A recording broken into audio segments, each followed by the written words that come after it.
Welcome to today's discussion, everyone. We are looking into a very practical topic today. How to successfully prepare for a remote math tutor job interview. It is a wonderful topic because, it is something a lot of applicants genuinely struggle with. Definitely. I mean, at first glance, you might think a remote math tutor interview is just testing your math skills. Like, can you solve this algebra problem? But what is it actually testing? Well, being good at math is really only a small part of the job. Interviewers may actually care much more about how clearly you can explain your ideas. Oh, wow. So it is more about the delivery. Absolutely. They also want to see how you handle students who are struggling or feeling frustrated, and, of course, how effectively you can communicate in an online environment. That makes a lot of sense. Since interviewers are looking for these specific communication skills, I imagine it naturally leads to the types of questions they ask. It does. They use specific questions to reveal those underlying soft skills. So let us break down some of the most important interview questions. What happens when they ask that classic opening, "Tell me about yourself," or "Why do you want to become a math tutor?" That is a very common one, and interviewers are often looking for how your background connects to this specific role. They do not just want a general timeline of your life. Wait, really? Because I feel like most people just list their past jobs or their college major. It is a common trap, for sure. A much stronger answer names a specific type of learner that you personally enjoy helping. Can you give an example of what that sounds like? Well, instead of just saying, "I like helping people," you might mention that you love helping students who have hit a wall and feel completely stuck.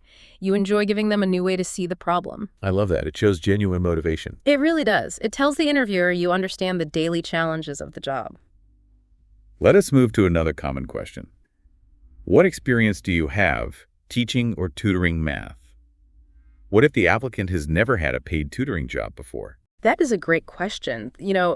Informal experience definitely counts here. Informal experience, like what kind of things? Well, you could mention times you led a study group for your classmates, or maybe you helped a younger sibling with their homework, or even coached a sports team. I see. So it proves you have that core skill of meeting someone where they are and then guiding them forward.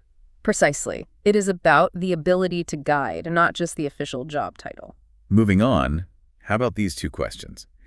How do you know whether a student really understands? And how would you communicate a student's progress to a parent? For the first one, interviewers want to see that you do not just talk at the student. They want to know you actively check their learning. And for communicating with parents. For parents, they often want to see professional and balanced communication. Can you give a specific example of how to answer the student part? Sure. You can explain that you always ask the student to teach the concept back to you. Oh, that is smart. Because if they can teach it, they truly understand it. That is true. And for parents, you could mention that you share progress reports highlighting both a small success from the lesson and the very next goal. That demonstrates you value independent learning, and it shows you can manage parent expectations well. It covers all the bases. Now, here are two more tough ones. How did you explain a difficult math concept?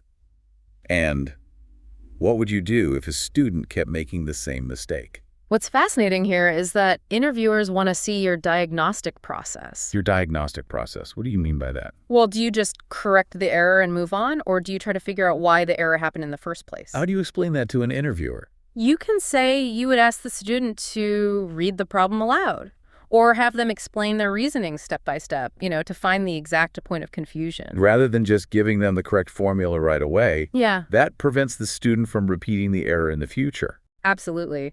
But explaining how you would handle a mistake in theory is one thing. Interviewers will often present specific, difficult scenarios to see how you react in practice. Let us look at some of those teaching scenarios. Focus on highly practical, everyday situations. Scenario 1 is the frustrated student. They say, "I am just bad at math," or "I do not understand this at all." This is classic math anxiety. Your main goal here is to provide an early win. An early win. How do you achieve that? You find a problem that is slightly above their current success level so they can actually achieve it, and you always avoid language that implies failure. That is a great approach. Scenario 2 is the shortcut seeker. This is the student who wants the tutor to just give them the answer because an assignment is due tomorrow. A good tutor will identify the actual problem type first. Then they might say, "Let us look at a similar problem together." So you are guiding them without doing the actual homework for them. That is correct. You keep the boundary clear. Okay, let's unpack this next one. Scenario 3 is the disengaged student who is just not participating online.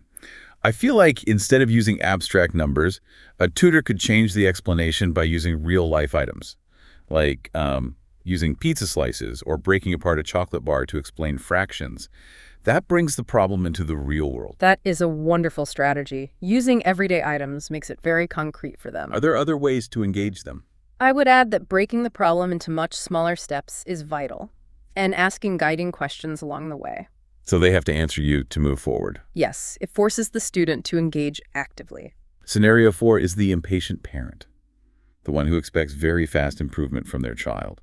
The tutors must explain calmly that conceptual understanding takes time. Because true tutoring is about filling knowledge gaps, not just completing homework quickly. That is the core of it. And it is important to encourage the student during this time without giving empty praise. Dealing with these scenarios is challenging enough in person, but doing it through a computer screen adds a whole new layer of complexity. It really does. Online tutoring comes with very unique challenges. Let us discuss some remote tutoring questions.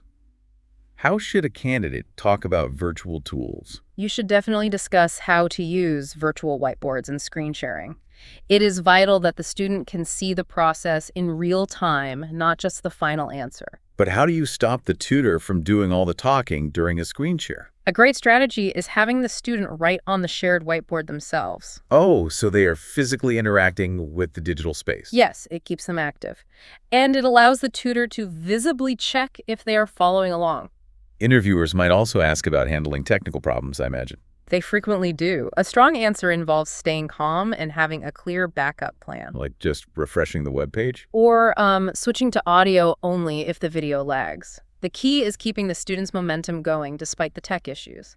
The best way to understand how all these strategies come together is to actually hear them in action. So let us do 3 mini role plays. I am ready. I will act as the interviewer. Here's role play number 1. How would you explain a difficult math concept to a student who is struggling? Well, I would first ask the student what part they actually do understand. Then I would break the new concept into the smaller visual steps. Finally, I would ask the student to explain it back to me to make sure they got it.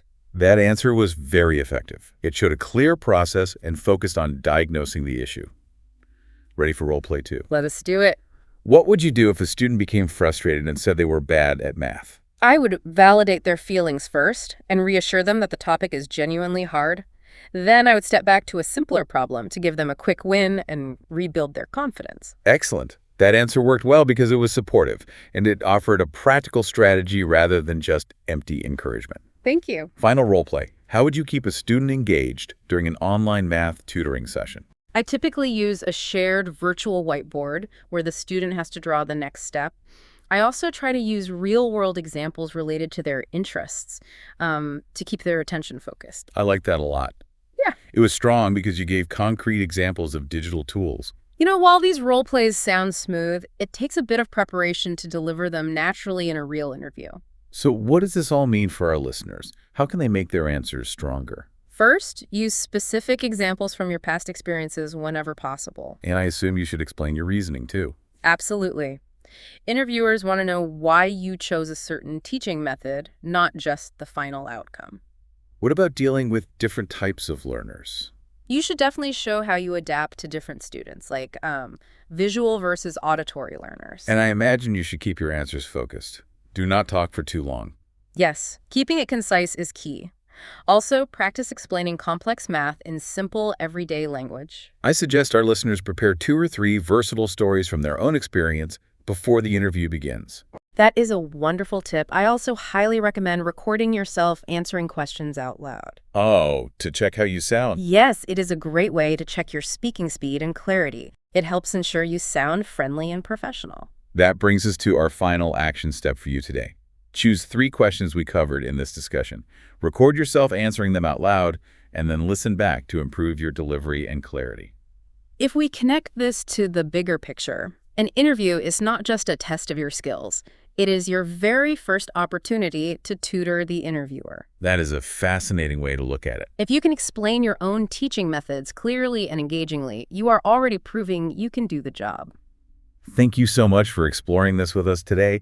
And to everyone listening, we wish you great success in your upcoming interviews.